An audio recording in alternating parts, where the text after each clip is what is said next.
It is July 19th, 2026, and there is a moment in the Dezful footage where the picture goes quiet. Not silent, quiet. The impact has already landed. The dust is still rising. And for a beat that lasts just long enough to make you lean forward, nothing else happens.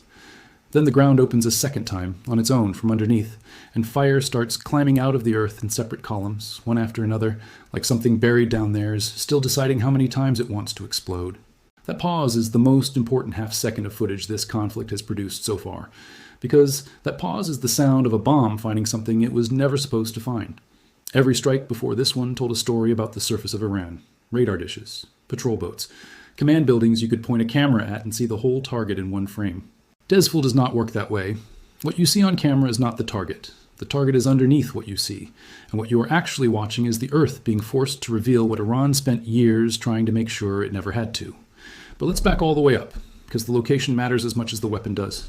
Dezful sits in Khuzestan, in Iran's southwest, a province that holds most of the country's oil reserves and most of its long-simmering internal tension, home to a large Arab minority whose relationship with the Persian-run government in Tehran has never been comfortable. That tension is real, but it is not why Dezful matters tonight. Dezful matters because of what sits underneath the Zagros foothills that frame the city. For years, this area has quietly held IRGC ballistic missile storage, maintenance sites, and launch preparation facilities, tucked into terrain that was chosen specifically because mountains do something concrete for a military planner. They add depth. They add rock. They add the kind of overhead cover that turns a facility into something a conventional 2,000-pound bomb can land directly on top of and still fail to touch. That is not an accident of geology. That is a decision. The IRGC understood exactly what American precision strike capability could do to anything sitting exposed on the surface, and it built an entire second layer of its military underneath the ground specifically, so that layer would survive the day this kind of campaign arrived. Tunnels for the missiles, reinforced chambers for the drones, command nodes buried under enough material that ordinary munitions would waste themselves on rock before ever reaching the room they were aimed at. That was the plan. Go deep enough, and depth becomes its own kind of army. The weapon that reached Dezful says that plan just failed.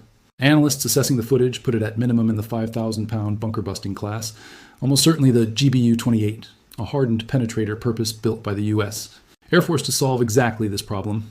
It weighs roughly 4,700 pounds, carries a 630-pound warhead inside a long steel body, and gets through its target the way a nail gets through wood, not by being clever, but by arriving with enough mass and speed that the structure in its path simply cannot stop it in time. It can push through roughly 100 feet of earth or 20 feet of reinforced concrete before its fuse fires the warhead at a preset depth. Against a facility built into a mountainside, specifically to defeat lighter ordnance, that is the weapon that answers the one question Iranian planners spent years betting against. What happens if they send something heavy enough? And that brings us to the part of the footage that matters more than the explosion itself. Read that again, because this is the detail analysts are leaning on hardest. The secondary explosions, not the initial impact, are what tell you what was actually stored inside. A primary detonation from a penetrator happens below ground, out of camera view. What you see afterward is the facility's own contents responding to that detonation, and different materials respond in distinctly different ways.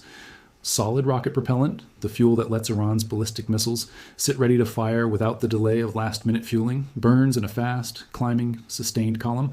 Not a single sharp blast, but a directed release that keeps feeding itself upward. A stored warhead going off sympathetically looks different, tighter, and more symmetrical.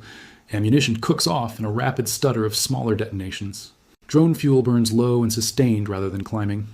What the Dezful footage shows, columns rising in sequence, each one arriving a few seconds after the last, as the pressure wave reaches the next chamber over, is the signature of multiple stored propellant stages going up one after another. That is not a lucky hit on an empty warehouse. That is a facility that was full, and the height and duration of those columns matter too, because a single stage burning produces a modest, short-lived plume, while what shows up in this footage climbs for long enough and high enough to suggest several separate stores igniting in sequence rather than one isolated cache.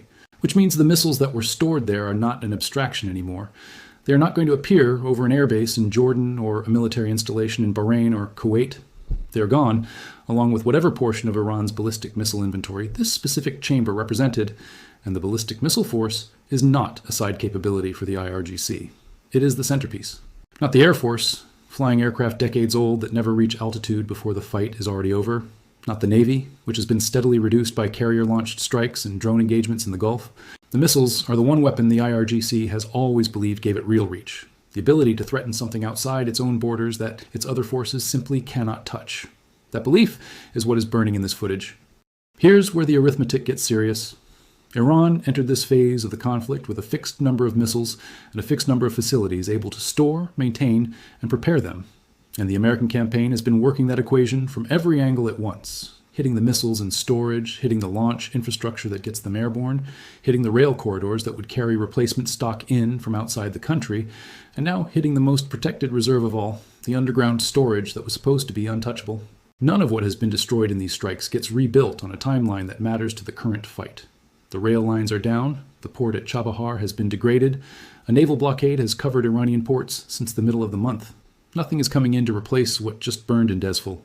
The stockpile the IRGC ends this conflict with will simply be smaller than the one it started with, and there's no mechanism left standing to change that outcome.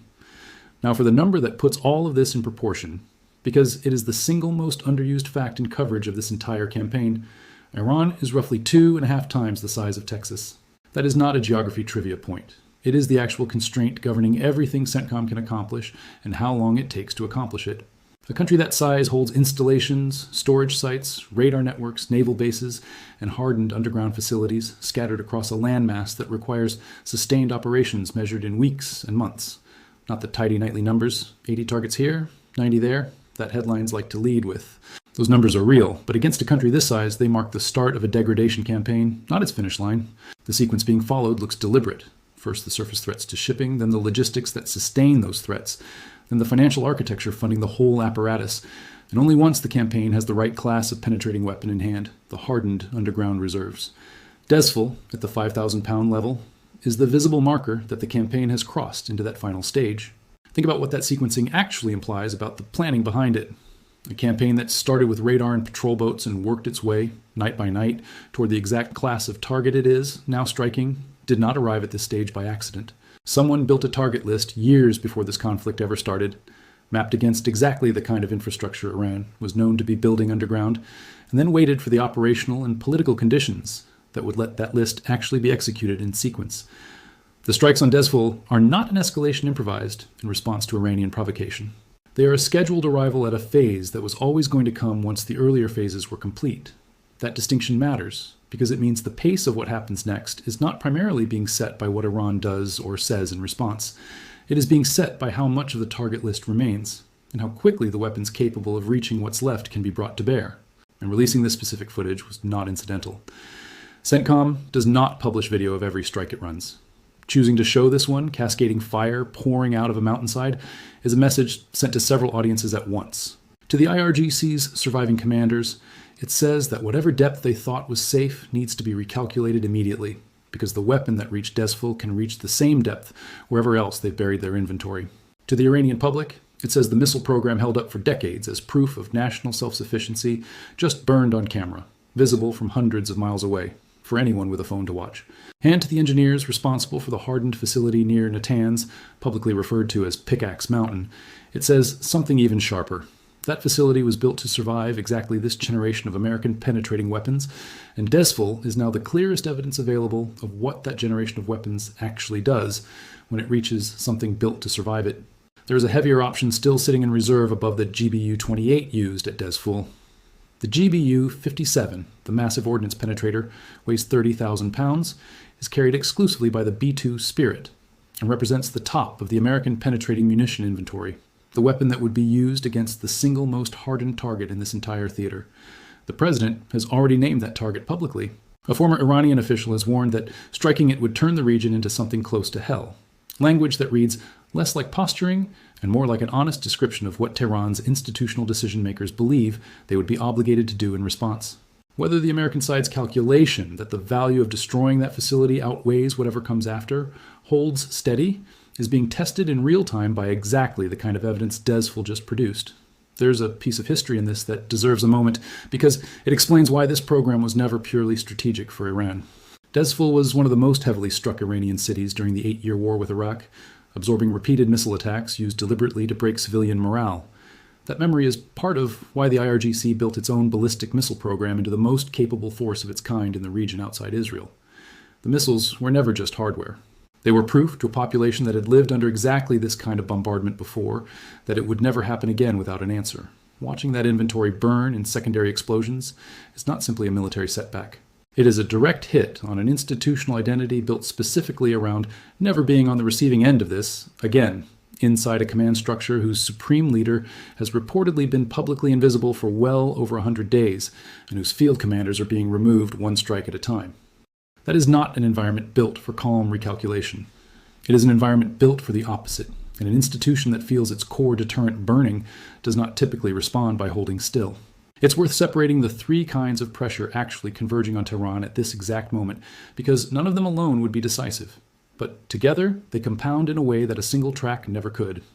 There is the military pressure, straightforward and visible in the footage itself, a stockpile burning faster than it can be replaced. There's the financial pressure sitting underneath that, easy to miss because it doesn't show up as fire on a screen.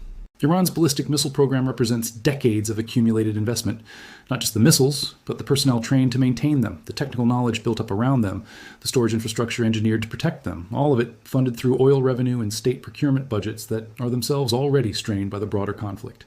Every facility destroyed at the Dezful level is a chunk of that capital investment gone in a single night, with no realistic path to rebuilding it on any timeline that matters. And then there's the psychological pressure, which runs directly through the decision to release this footage publicly. An institution can absorb military losses quietly. It is much harder to absorb them when the population that institution answers to, or claims to answer to, is watching the evidence in real time on a phone screen, forming its own private judgment about whether the story it has been told for decades still holds up against what it is now seeing. The honest read on where this leaves things: the campaign has now reached the exact phase Iran's underground infrastructure was built to prevent, and the hardening that was supposed to guarantee survivability is being defeated by the class of weapon now in use. There's also a structural point worth making about how storage and launch capability actually connect. The IRGC built its missile force as an integrated system: underground storage below the reach of ordinary munitions, surface preparation areas that can ready a missile within hours, and mobile launchers that relocate constantly to complicate targeting. The storage is the supply line, not the weapon itself. When the supply line burns, a launcher that survives can fire only what it already has loaded, and then nothing more. That turns a force meant to be sustained into something closer to a one-time expenditure, and given how widely this kind of infrastructure is spread across a country 2.5 times the size of Texas, Dezful is almost certainly not the only facility like it still standing. It is not the end of this phase. It is the first confirmed proof that the phase has started.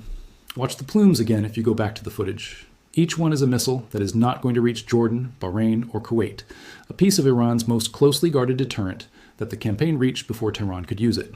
The country is enormous, the target list is long, and nobody outside the rooms making these decisions in Tehran right now can say with any confidence how many more facilities like Dezful are still waiting underground, or how much longer it will take before what's buried there looks exactly like what's already sitting in ruins on the surface. There's a question worth sitting with before this cycle of coverage moves on to whatever the next night's footage brings, because it is the question that actually determines how the rest of this plays out. What does an institution do when the one capability it built its entire deterrent identity around starts disappearing faster than it can be replaced or even fully counted? The instinct is not usually patience. It is not usually restraint. An organization watching its stored inventory burn tends to reach one of two conclusions. Either hold what remains further back and further underground in the hope that the next strike misses it, or use what remains now before the opportunity to use it disappears entirely. Neither instinct is calm, and neither is particularly predictable from the outside, which is exactly what makes this specific phase of the conflict more volatile than anything that came before it. The strikes on radar and patrol boats degraded capability without threatening identity. This strike, and whatever facilities like it come next, threatens both at once, and an institution under that kind of combined pressure operating without a visible, unified chain of command, able to weigh the calculation calmly, is not the kind of actor that behaves in the way its own official statements suggest it will. What is certain, because it is now on public record in the footage itself, is that the depth Iran spent years and enormous resources building was tested directly against the current generation of American penetrating weapons, and it did not hold. Whatever comes next in this conflict, planners on both sides are now working from that same piece of evidence. One column of fire climbing out of a mountainside in Khuzestan, telling everyone watching exactly how far underground still counts as safe. As of tonight, the answer to that question is smaller than it was a week ago, and it is getting smaller with every strike package that follows.